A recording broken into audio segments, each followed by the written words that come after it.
Alright, ladies and gentlemen, what I'm here today to teach you how to do is to tie some knots for fishing. We go out in the Gulf of Mexico fishing a lot, and I'm the captain of a Harley Man's hooker, and I end up having to tie lines on all day long because people don't know how to tie knots. So we're going to start with a very basic knot to tie the hook on with. It's called a Palomar knot. You can't see it, it's right outside of your view here, but I also have this on my iPad to show how to do this. So the first step in tying a Palomar knot is to run your line through the eye hook, which is going to be difficult because I didn't bring my glasses. There we go. So you run it through the hook one time. As you can see, there's one strand of line through it. Okay, you run the strand of line right back through the same eye where you ran it the first time. You want my glasses? No, I got it. There we go. Alright, as you run it through, now if you will notice, you have the piece of line with a loop in the end, if you notice. Okay. Now what you do to continue this, and the reason we use this knot is it has two pieces of line through the eye of the hook. So you grasp the tag in with one hand and you actually tie an overhand knot with the loop,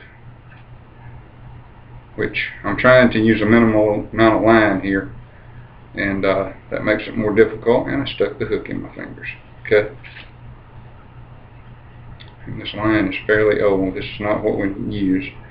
So as you run the loop back through, you come up with a loop dangling down. As you can see the loop, then you drop the hook back through the loop and you begin to pull on the line, holding the tag in. And as you pull, if you can see this, you have two strands going back through.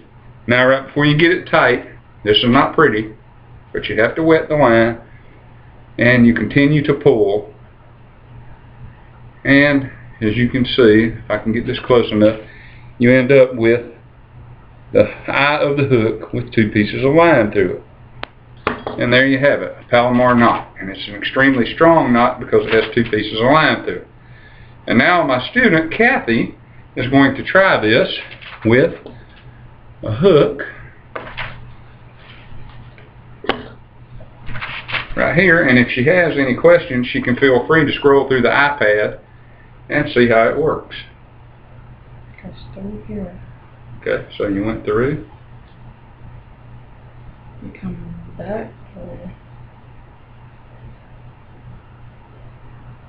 here. Okay.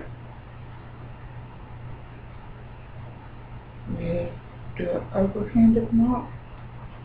Right. I don't know, is that right? Like that. Okay.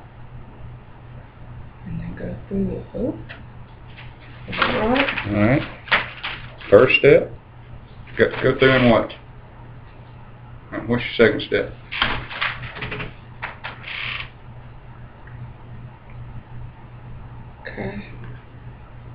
Okay. That's what I'm doing. Alright. Let's do this. Get this worm through here.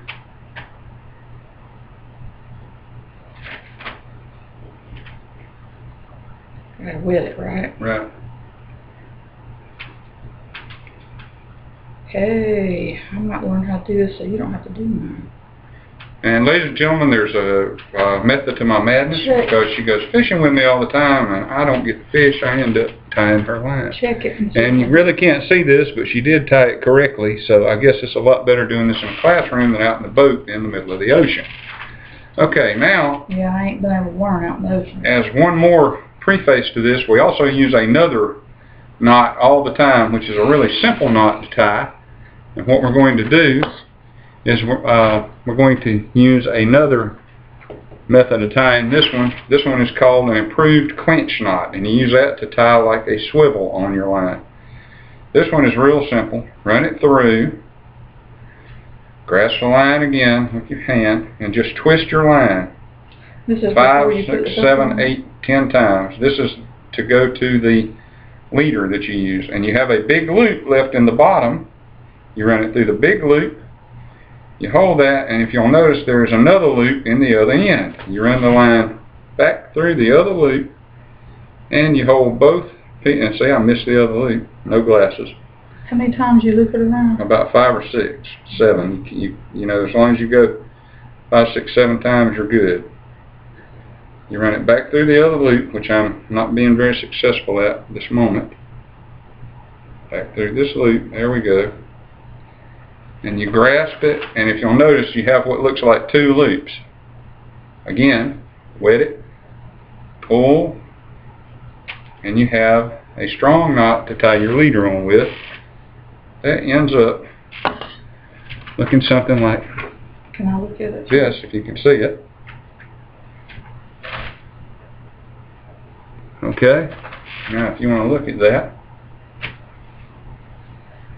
and I will go back and find it for you on the iPad. Okay. Yeah, I don't learn this stuff too good out in the ocean, because you tried to show it. It's a lot more difficult while we're out in the middle of the ocean doing this. And here's your improved clinch knot.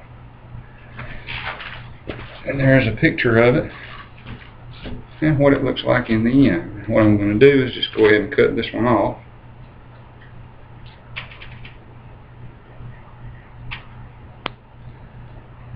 And allow you to tie this one on. And just to save you from the embarrassment of getting the worm caught on something like I did, I'll put it back in the worm. Okay.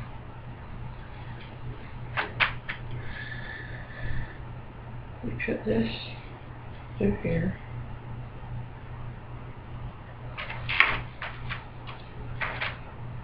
Twist it. And you're welcome to follow along on the iPad to each step as you go. Okay, that's what it looks like finished. Twist it and keep twisting it that way. 1, 2, 3, 4, 5, 6, 7. Okay, what do you do next? Okay. Trying to get that end of it. I think you run it back through there. Yep. Okay. Run it back through there. And then you said there's another knot at the end. Okay. You good? Okay. You put this through here. There. And folks, this is a lot more difficult when the boat is rocking back and forth in 2 to 3 foot seas, but you usually have a fish on quite often. Yes, ma'am. And let's see what you got there. So if I get that right. Let me look. Do you think it's right? Right? Let's look. Let me see. Yes, ma'am, you did that one right also. So if you can gather, she did this one right also. So now, next time we go out fishing, she has no excuse as to why she can't tie her own line on. Oh, shucks. So this served a dual purpose. I learned a new skill, and I got myself out of doing something. Thank you.